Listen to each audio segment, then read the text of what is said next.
Yun, bakit tayo marami na? Well, sana makapanood kayo ng YouTube or YouTube. Makita mo ang spike ngayon, binalikan sila. And the scientists say that it will be, this COVID will be forever, for decades. So ang sinasabi ko sa the same. What I said earlier, in the early days of this pandemic thing, I said that, be careful because it is valuing the rest of the world. And we will be no exception. Dito sa Cebu, makita mo naman sa Cebu pati Maynila, almost same behavior. May mga tao talagang nasa labas, and they can only be controlled kung sa mga barangay, kung saan kayo nakatira. But kung nakapuslit kayo, tapos magpasel-pasel, magnegosyo pa rin kayo, whatever, and without a mask at that, making it worse. Hindi ka naman, ngayon marami. Then you say that government, nobody, pandemic nga ito eh. The epidemic is bad enough. But the pandemic is that every country is now using its own resources. Hindi mo kabigayan. China of late might be delivering some help in terms of equipment. Pero hindi kasalanan. Now, if Secretary Duque misquoted or was not accurate sa kanyang figures, para sa akin, matulala ka sa figures because they come in incomplete and sometimes wrong, sometimes asymptomatic, sometimes nakauwi na. So I'd like to know, let me ask you a question, Secretary Duque, if you may please. Itong sa case summary natin, itong nakalabas, kasali pa dito sa the number of recoveries. Is this an original number or a changing number? Only those that are presently hit or affected. This is a changing number, Mr. President, kasi yung pong meron pong IATF policy or resolution that the time-based reckoning of recoveries of the asymptomatic and milds after 14 days po that they were in quarantine from the onset of illness. Kasi yan po, usually 10 days nga lang po, sabi ng WHO, gagaling ka na po, basta mild po and asymptomatic. Kung natapos po ninyo yung 10 days na yon, nagdagdag pa po ang DOH with the approval of the IATF ng 4 days para 14 days. So after that, ibig sabihin po noon, magaling na kayo. Yes. I'm asking about the figures. Does this include people who are already cured? Yes, sir. The recovery, sir. So this is a constant number. Yes, sir. This number will continue to increase as more and more people recover. Including the first computation. Yes, sir. Kasama na po. Itong 103. Yes, sir. This is part of the 103,185. And of these, meron po tayong recoveries na 65,557. Ang ating pong active cases, which means these are still either in quarantine or in the hospitals or in the ICUs, isolation beds, depending on their clinical condition, Mr. President. Yeah. Opo. I know, especially those. Now, look, ladies and gentlemen. By the way, si Fiscal Yang, I forgot to mention where he belongs. He is with the presidential anti-graft. Doon ka. Then I need another classmate of mine. Tinabahan ata ng COVID eh. What is really very, not sad, but almost an irritation that could put stress on anybody's mind. Itong mga kasama mo mga doktor, yung iba nag-private, yung iba na sa gobyerno. No, sa gobyerno, I really appreciate your hard work. I said, I know that everybody is born weary. Talagang pagod na. Kaya ito sila, sinasabi mo ngayon, health workers, frontliners, lagay sa private hospitals, if they continue to expose themselves, at tinamaan sila, it is not fair for government just also to sit down. They must be included in the recovery period. Now, kung itong, mahirap nga bilangin eh. Kasi may mga tao na naging COVID cases, gumaling lang sa bahay. Karamihan sa bahay, walang punta ng ospital. Nung mga grabe. Ngayon, itong sabihin mo na 100 plus, ay, tingnan, gamutin natin. Meron naman tayong alternative alternative measures. Meron tayong nandoon sa Rizal Memorial. Nag-offer pa nga ang Iglesia ni Cristo. Salamat po sa inyo, Iglesia ni Cristo. And any others. The only thing, if they do not want to work, we cannot force them. Pero, for Diyos naman, tanungin ko kayo. Pati ikaw, Secretary Doge. Pati ikaw, si Dr. Vega. Kung mga ganito na sitwasyon, we are up against virus, germs, microbes, tapos nagkasakit. Who can we turn to? Kung gera lang sana ito, I can order general lang sana ito gawin mo. I am not satisfied with this because losing on that province. Pasabihan ko ang police secretary nyo. Napakahina yung trabaho niya. Ngayon, dito sa iyo, I ask now every doctor and nurse. My wife has also volunteered to be a frontliner. May anak kami. Kaisa-isa. But since she is moved by a sense of... Kasi nasabi niya, nahihiya siya sa sarili niya. She's a nurse. And yet, ang trabaho, itong ganitong parang it's war against microbes. Who are our soldiers? The nurses and the doctor. If you cannot go for the extra mile, well, I can understand. I'm very sorry. I can understand you. Pero wala kaming matawagan ng iba eh. So ito ngayon sa bakuna pagdating it will be headed by the medical corps para sila ang may tabulation. Walang magkamali. Patient. Lahat ng ahensya na may mga nurses, mga police, there are already thousands of police. Maraming nagpulis kasi ang sweldo ng nurse 8,000. Ang sweldo mo pagka pumasok sa akin, entry fee mo 30,000.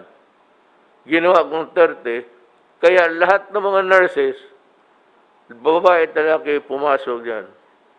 No, I leave the problem to General Anyo.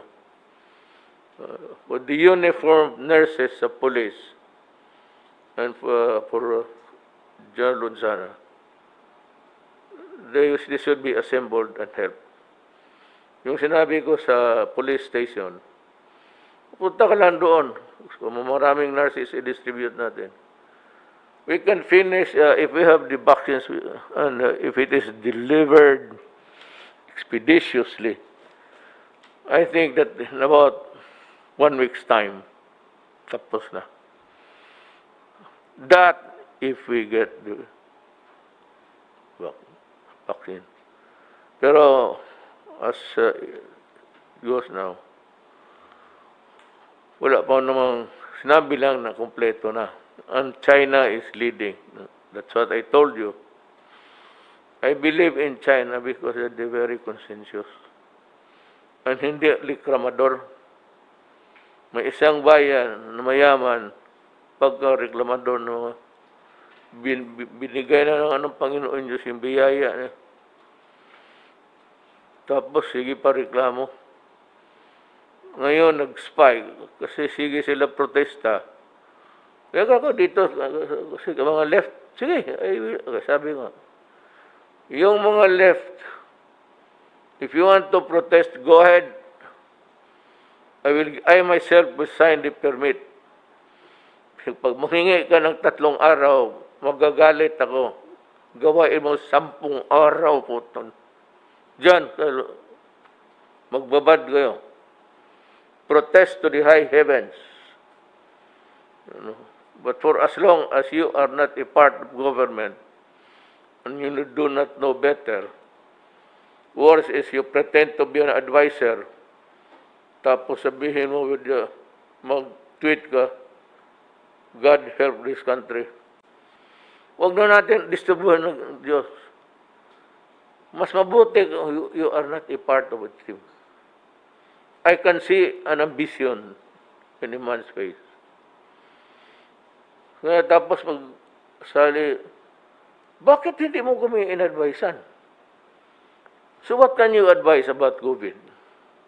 Tell me if you're a doctor, anong ma-advise mo? What's the best solution? Best solution is you go into your house, stay there, do not crowd in other places, mingle. Walang, at least mahina. But yung gamot, what are we doing? Oh, what are we doing? What can we do? Magbigay ng pera? Wala na tayong pera. Mayroon pa dyan yung mga bright na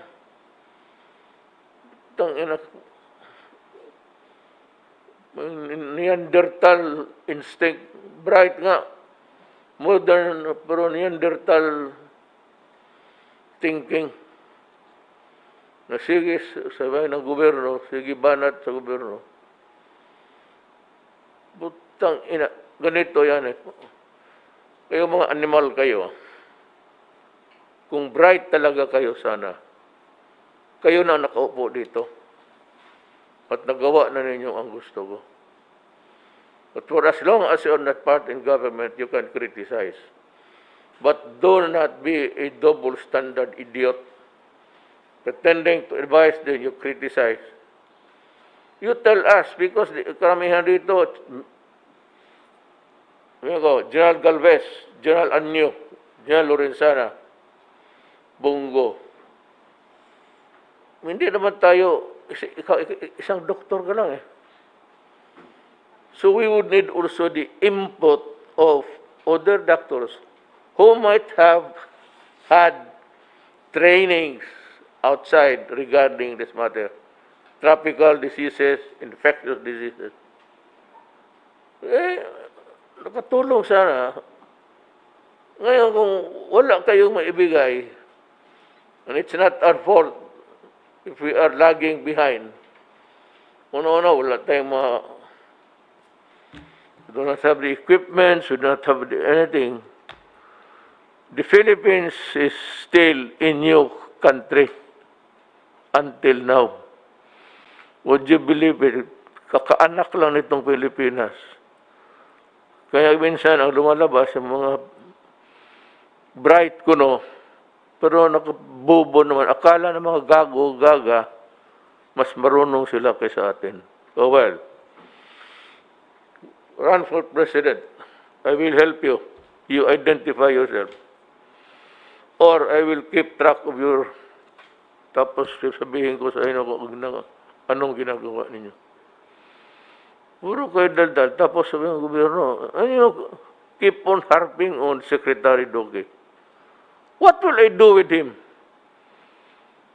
There's lack of hospital beds. Talagang nagkulang. Nobody anticipated this. This is a pandemic. It's bigla. Medicines, ganon din. Naghintay tayo ng matagal. Yung mga ventilators, ganon rin. Nobody expected that thousands will get sick on a single day. That is, as a matter of fact, almost a preparation for a war. Kung talagang gusto mong preparado tayo. Baski magtayo ako ng 10 hospitals bukas, kunin ko yung mga hotel, expropriate ko. 100,000 kung totoo talaga sakit. But I will do that. Pag wala, there's no time for to set up buildings. Pag wala na, I will expropriate hotels. Para kung wala na talagang space. Now, the doctors, well, you can work with us, work with the people, your people, or you can just, pero if you are not also working, katatapos mo lang mong magdaldal ka, naku. Nagpabilib ka na. Huwag ninyo kaming pabilibin. General Galvez was there in Marawi. Secretary Anyo was the Chief of Staff. Delphine Lorenzana has been with us. He's been working, he's a resident ka ng Amerika din, no? No, kasi kilala ko sa military, pinatawag ko. Ngayon, itong bakuna, bigay ko sa police pati military. Hoy, kayo mga police, pakinigay sa akin, ha? Linisan ninyo yung presinto ninyo and make it ready for in the day I pray that it would come. Yun na lang ang police station mas malapit, saka marami. Basta doon, only requirement is Pilipino ka, wala na. Kung gusto nilang pa-injection ng 5, magpaikot, hayaan mo. Sige. If you want to have an overdose of the vaccine, go ahead. If there's one thing that we cannot help, there is no cure for it, is stupidity. And mind you, all those people talking and criticizing, hindi naman alam. Kung ilagay mo dito, yan naman, makandara pa yan. Kung ilagay mo dito yan ngayon, so, sige, kayo dito. Oh, they will hang you. There's the bin, they will hang you. We're doing our very best. And yung localized lockdown. I'm sorry, Manila. Ngayon, magsabi kayo, i-lockdown mo na ang Manila. Ang ibang lugar, entire Philippines, para talagang wala nang mahawa. Wala ka nang mahawaan, wala ka nang mahawa. Problem is, wala na tayong pera. I cannot give food anymore and money to people. So, I have to, so it's modified, lalo na for the critical industries. Food, number 1. Medicine. So, binitawan ko yan sila kasi unang-una wala nang makain. Ilan lang tao talaga na may savings good for a rainy savings for a rainy day. Well, our savings is just good for a drizzle. Ano bang drizzle sa Tagalog? Ambon lang. Yung ibang preparation for a typhoon. Hindi tayo mayaman. Do not compare us because our money is equivalent to about 48 ngayon exchange. 49. For today, it's 49. Ang ating 49 pesos, $1 lang yan. Ang bilihan sa labas, ang ginagamit, dolyar. I do not know what is taking China to implement or putting it in reality, in practice, na ang gagamitin ng sa exchange sa international would be the ano tawag na Yuan or renminbi, Mr. President? Duman. Wala tayo. At least sa China hindi magkwinta-kwinta kung ilan ang pera mo. And I'm assured that we would be prioritized in it. Now also, mga barangay captains, it's time that you really work. Isauli mo sa tao yung honor na binibigay nila sa inyo. Binigay ninyo. Ay binigay sa inyo ng tao. You work. Strictly enforce ang quarantine, lalo na yung lockdown. Kasi ang Maynila, dahil ang mga tao, maraming tao na lumalabas. Jadi maraming mahawa. So sabi mo, what is Duterte doing about, government doing about? Hoy, Mario Josep, magbili ka dyan ng vaccine. O akong bibili sa'yo, turo mo lang kung saan. Well, it's vaccine. Baski saan ka, it's vaccine. Now, yung contact talaga. That is why para hindi na makahawa o mahawa man sa bahay ka na lang, it behoves upon the barangay captain, municipal mayor, to see to it that kung maaari lang, kung posible lang, that your barangay or municipio city is co-free. Well, some mayors are overly strict. Wala na tayong magawa doon kasi under the local government code, they authorize also to move. Well, we are appealing to Congress to isalin lang sana itong sa mga health workers, isali sa bayanihan to isali na ang free accommodation, free transportation, and free and frequent testing. Mr. President? Yes. May I respectfully reiterate my very strong recommendation with the support of the Cabinet for NCR, Laguna, Rizal, Cavite, and Bulacan to be put under the MECQ or Modified Enhanced Community Quarantine, Mr. President, just for 15 days, Mr. President. Modified Enhanced Community Quarantine, Mr. President. Yes, sir, with your approval, Mr. President.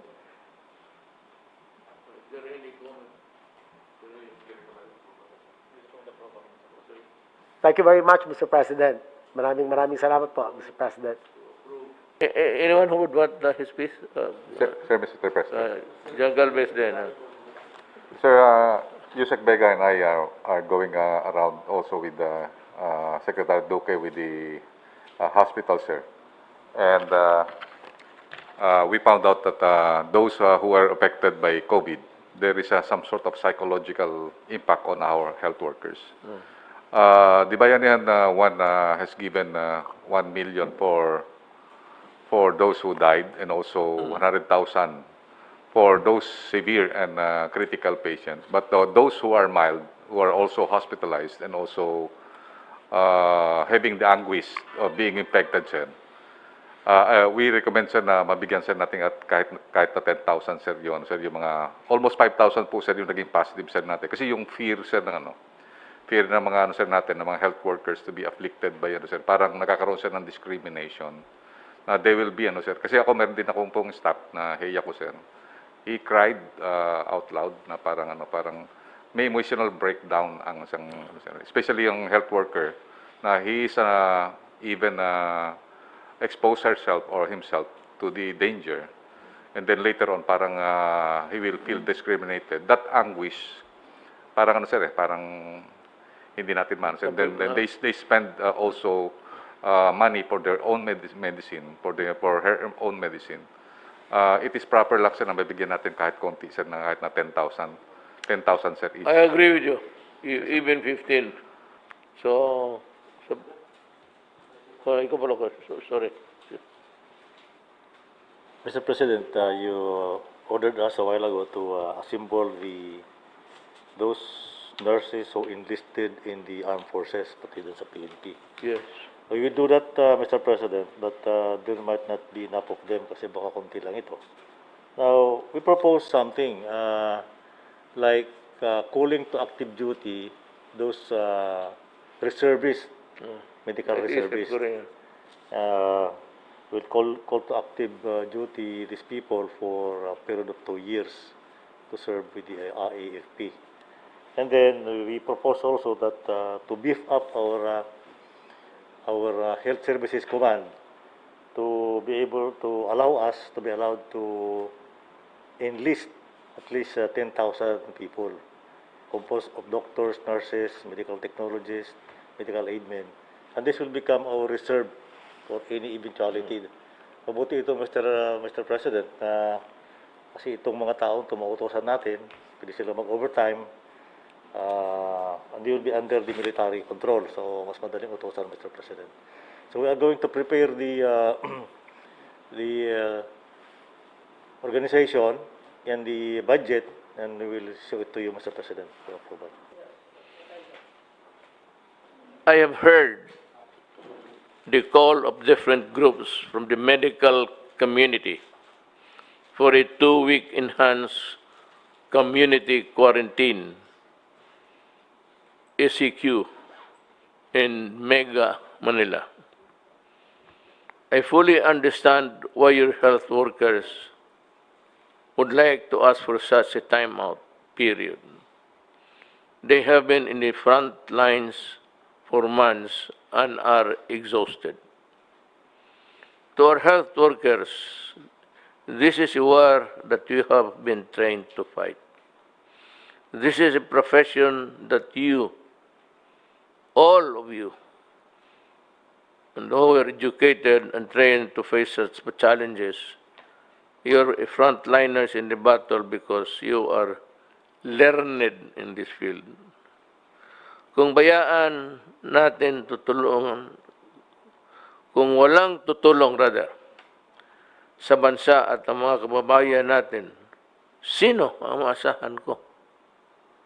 Sino ang maasahan natin na gumawa ng trabahong ito?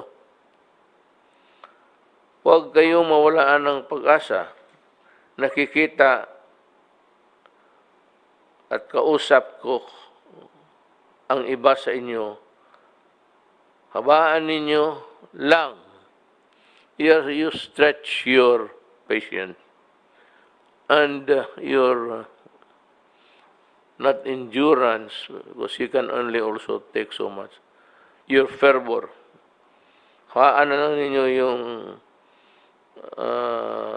pasensya ninyo and your fervor na ikaw isang medical tao. At tiwala kami sa inyong kakayahan. We are aware that you are tired, that you have worked almost even beyond 24 hours a day. Pero ito kasi yung, wala kami matakbuhan. Kayo yung nag-aral kayo yung may alam. Na ngayon, kung sabihin ninyo na anong mabuti, and you raise the spectacle of yung ang agony ninyo, you treat it as if you're ready to stop to war. Huwag naman ganon kasi kawawa ang mga kababayan. Sino naman ang asahan namin? I don't know, I'm sure that that's not into your heart. But from your maybe despair, I would like to tell you that ang ating gobyerno ay hindi mag-iwan ng mga trabahante niya. So to my fellow countrymen, we are doing everything possible to alleviate the situation, to assist our healthcare workers and enhance and upgrade our healthcare system. Alam mo kasi, you know, first time nangyari ito eh.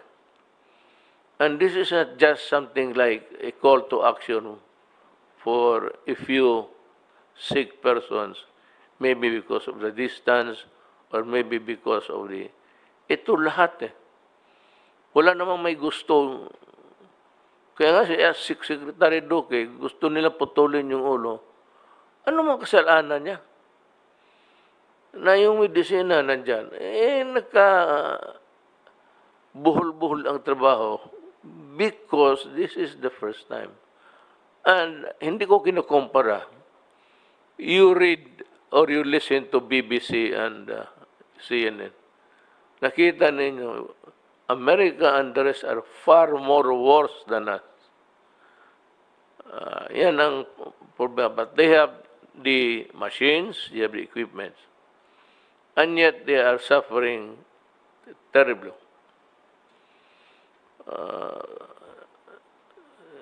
Almost, hindi ka makapaniwala. So kami dito, hindi namin kayo kinakalimutan. There would not have been no need for you to go into itong ganito and raising your hands as if sabihin ninyo revolution. Now, if you think that this can be solved by revolution, then by all means we start it.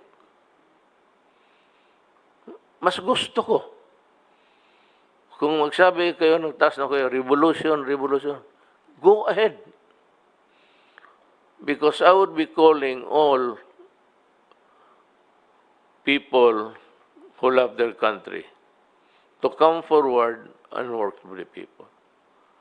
Yung mga health workers na hindi connected sa gobyerno, we will try to help.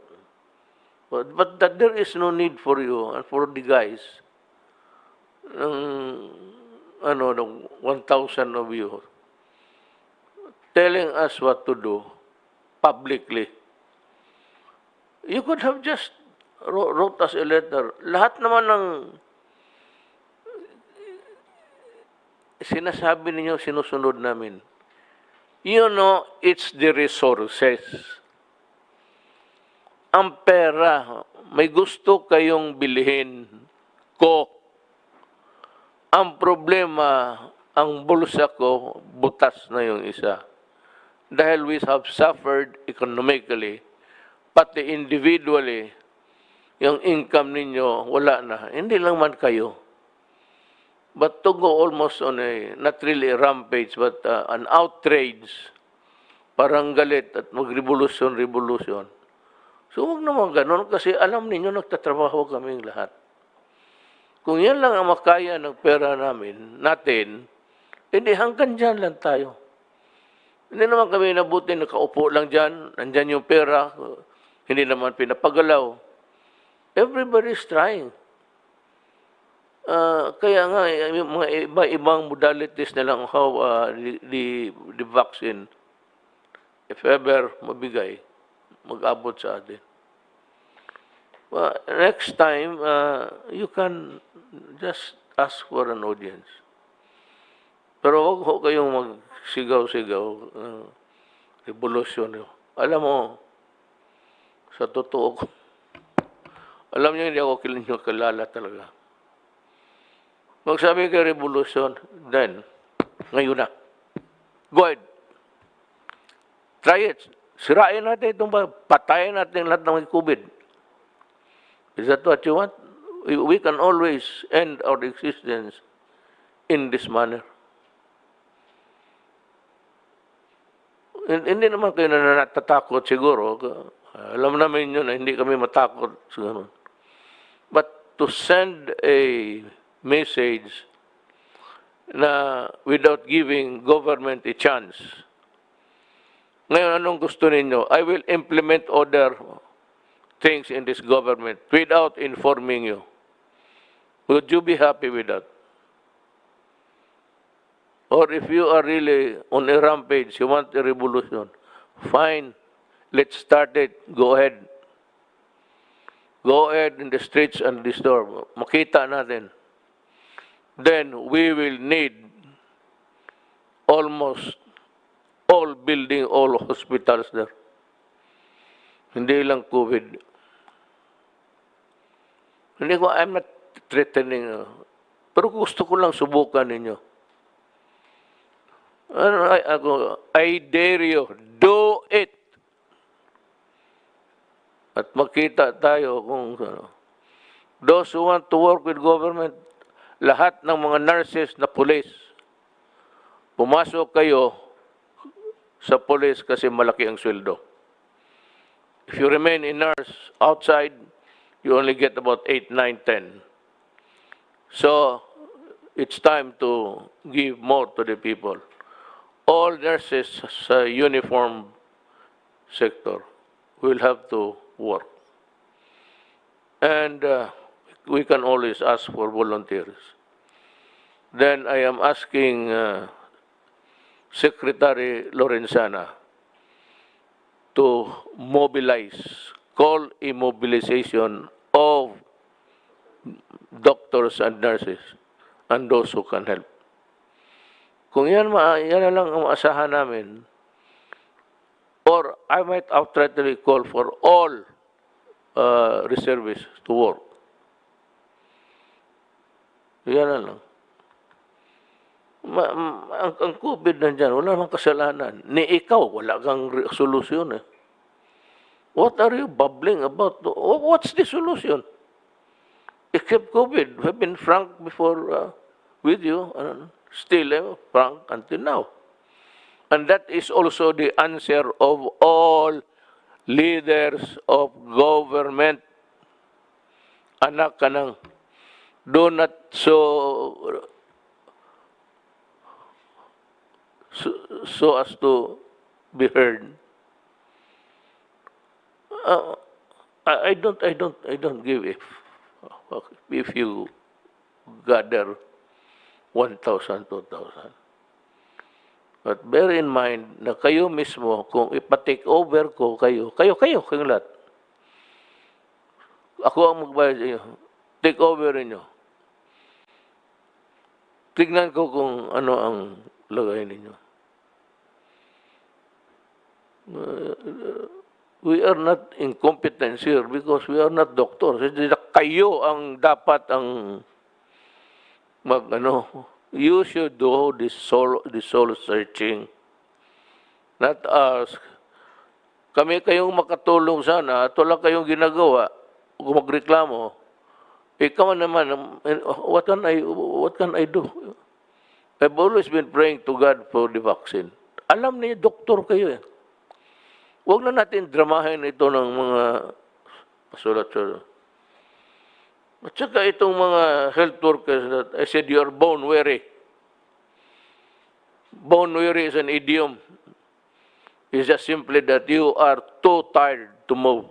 You are beat. Ika nga. Bakit kayo hindi pumunta dito na pera? Hanap tayo ng pera. Secretary Dominguez, mabutit na lang, sabi ko, ang vaccine dumating.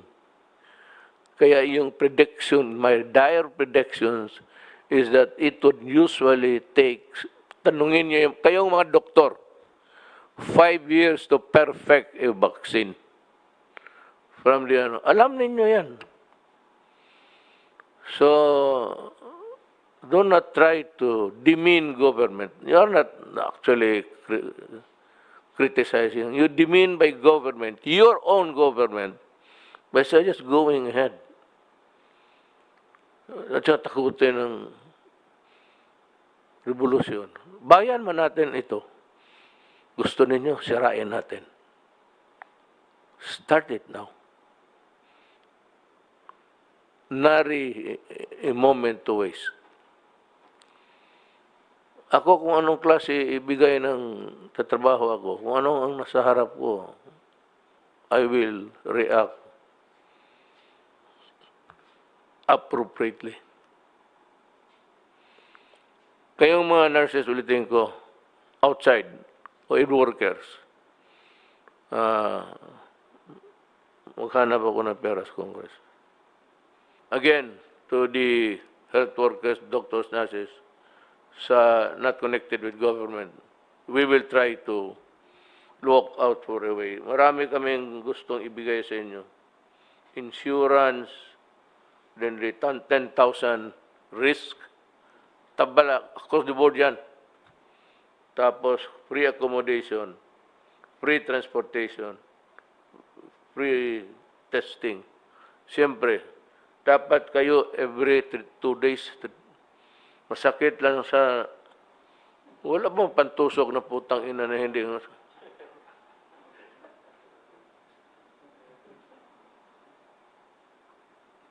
Okay lang yan sa tilaok. Kinakain ko minsan buto yan, tendon ng baka. Pero putang, okay lang po yung sa ilong na ko, Diyos ko. Kulkugin mo ang putang. Tapos, kayong nasa gobyerno,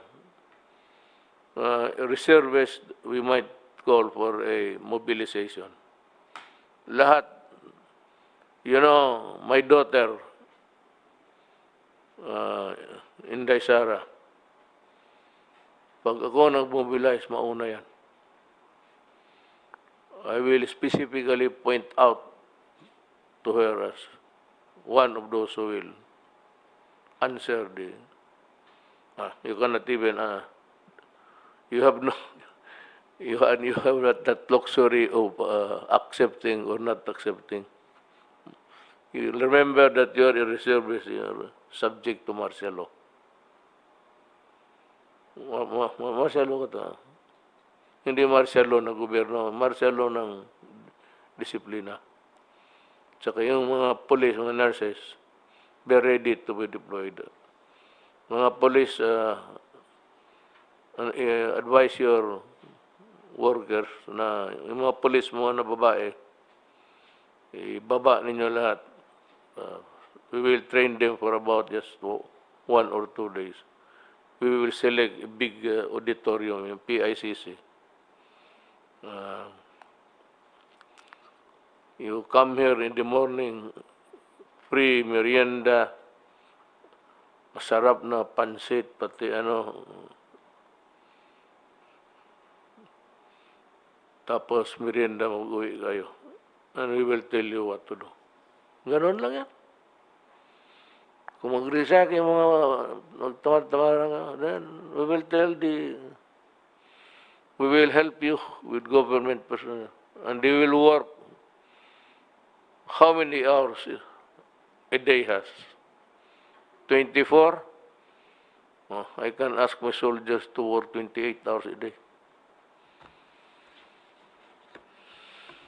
Yung mga sundalo, yung mga pulis. So, ano, we are not actually inutil. Tsaka, next time, as a matter of courtesy, not to me, I don't need it, but to the government, kasi gagastusin natin yung pera ng tao. The next time, huwag ninyo akong parigin ng revolution. Naku, Diyos ko. Yan ang mas delikado sa COVID. Kaya kung magrevolusyon kayo, you will give me the free ticket to stage a counter-revolution. How I wish you would do it.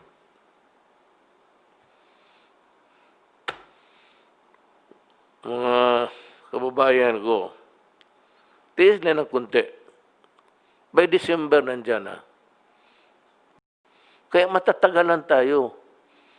Yung nahawakan mo, hawakan niya. Yung rails. Yung sa escalator, pupunta-punta, hawak ninyo. Tapos hinawakan na, kung maggano ng kamayan sa mga sipon, tapos balik. Tapos ikaw yung susunod. If you go at, you tend to exactly do what I just told you. Sa jeep, taxi, yung inupuan. Mapahid sa ilong yan kung may sipon, na tapos hawak ng... Wala nang katapusan. So, kindly stay home kung hindi naman talaga importante. And for those who really are working in the government critical public work, we have to go. You have to work. Mayroon na tayong medisina. May medisina tayo. Meron na, di ba, we ask Rizal Coliseum, saka itong Iglesia ni Cristo, pumayag. Salamat po sa inyo.